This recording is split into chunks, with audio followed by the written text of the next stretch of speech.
is Umbrella Day at ImprovedPhotography.com, and we're talking about umbrellas and how you can use them in your photography. There are lots of different umbrellas that you can use. The purpose of any lighting modifier is used just to shape the shape of the light so that it can cover a certain area and have a certain intensity and quality about it. And that's why we use beauty dishes and soft boxes and various different types of umbrellas, because they all do different things. So we're going to talk about a few of the most common ones, the benefits, the drawbacks, and what you should consider in buying an umbrella. Yeah, because as you're getting started with flash photography, you probably bought some basic gear, and umbrellas are the most common type of gear that photographers have. So we're going to give you some tips and ideas of ways that you can use it and get the most out of your umbrella and your speed light together. So the most popular type of umbrella is used in a setup just like this, where you just have a speed light attached to a light stand and an umbrella that's going to spread out the light. Now, the advantage of a setup like this is the umbrella only costs 10 bucks, so it's definitely not going to break the bank to get started. It's a giant light source. If you think about all the size of a 40 or 60 inch umbrella, I mean, that's a lot of area that your light is covering. So there are some huge advantages to it, but there are also some disadvantages. I used to live in Florida on the beach, and I would break about an umbrella a week until I finally just decided that umbrellas could not be used on the beach because it's too windy there. And no matter how careful you are, they just get destroyed.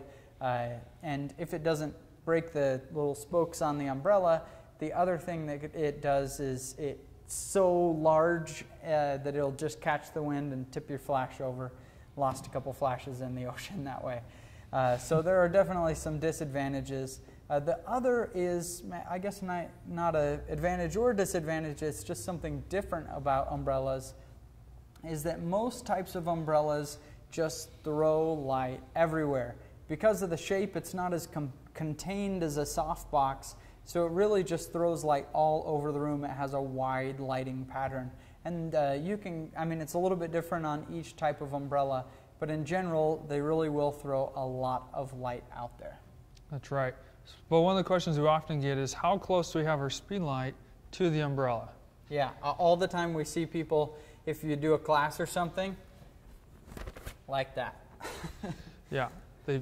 A lot of people commonly just put their umbrella and their speed light right next to one another, and having it that close, there's not enough space or distance between the two to get the light to spread out, and that's why we even have the umbrellas, so the light can spread out.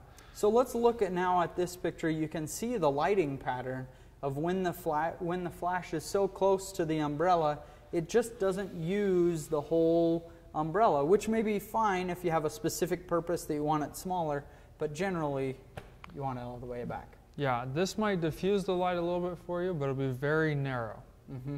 So what we recommend is we create some distance between the two. And this will help the light fill the umbrella a little more and give you more of that light to throw it around and wrap your subject. So now you can see in this example shot of, we've just taken a picture of the umbrella while the flash is firing. And you can see that now we're using a much wider pattern on the umbrella. But still, we don't take full advantage of the size of the umbrella. And so what we've learned is that you really want to just flip down the little diffuser on the speed light itself. You might not have even noticed it's there, actually, if you're newer to flash photography. You just pull out the top, and it'll put that over, and it's just going to really spread the light from the speed light. And you could even use the little white bounce card as well if you're going to kind of turn it up a little bit. But that, you can see on this photo, it has completely spread the light over most of the umbrella, and we're finally taking advantage of the size of the umbrella that we purchased. You know, the bigger the umbrella, the more expensive it's going to be, and that's how you can get the most out of your umbrella. Another quick reminder is you need to make sure the zoom on your speed light is as wide as it can go. Most speed lights will allow you to zoom in so it can constrict the beam, it'll focus the beam, and if you're in at 100 millimeters, it's not shooting out as wide of light as if you're at 24 at the end of your flash range. So make sure you're aware of that. Okay, another great question that we often get is, we're using a white umbrella right here, so do we always shoot through it, or can we kind of use like a silver umbrella and just kind of bounce light back? Yeah, it's a common question when you first get started with umbrellas. The white umbrellas like this are translucent. They're meant to be shoot-through umbrellas. In fact, photographers often refer to these white umbrellas as a shoot-through. And so it always goes flash shooting through the umbrella to the subject. Shoot-through umbrellas are great when you want to cover a fairly wide area. I mean, it's not going to be a beam. There's no way you can just set it to just hit the face of a person. It's going to hit the whole body. It might hit one face a little bit, one part of the body a little bit stronger, whatever's closer to the flash, but it's going to cover the whole body. In fact, it's great for shooting, engagement sessions where you have two people. It's easily going to cover them with even light. It's really great for that because it's just, you move it around so quick, they're inexpensive. But if you were to shoot a larger group, you were to get to, I don't know, a family, 5 people, or a larger group of 20 people, a shoot-through umbrella is just not going to work. It's only going to hit part of the group. So that's where we'd go to a silver reflective umbrella. And we don't have a great example here because my house got broken into and somebody stole my silver reflective umbrellas. But they would just be just like this white shoot-through umbrella, except they'd have the reflective material of this parabolic umbrella. So when would you use something like that? The reflective kind? Mm-hmm. That's just to kind of help bounce the light back towards the model, helps it become a little bit more softer and wrap around a little better. Yeah, and you'd use it for bigger groups usually, mm-hmm. or if you want to cover, more evenly over a person, so that it's just going to spread everywhere. You can't control where it's going to go. If we set the reflective umbrella here, that whole wall is going to be lit up fairly evenly with the reflective umbrella. So the times that we use those mostly are if we're going to go shoot a whole wedding party. Often we'll put, one silver reflective umbrella with a speed light on the left and one to the right, and pow, it's going to get the whole group pretty evenly. Or if you go shoot a family reunion, I know you did one not too long ago, went and shot a family reunion of, how many people were in there? There's about 15. About 15 people. That's a decent size. Mm-hmm. So a silver reflective umbrella would work great for that. They're about the same price as a shoot-through, about $15, and they're good for that. Now, the other option is this large parabolic umbrella. And these are kind of a newer thing in photography. They've been around for a little while, I suppose, but they've kind of come into fashion recently. And these do something very, very different than you would expect if you've seen just the normal silver reflective umbrellas. These, while it might seem like it's casting a giant swath of light at the whole world from the size of it, it's actually going to, the light kind of comes into a cone and it'll throw not quite as wide of a beam of light as you might think.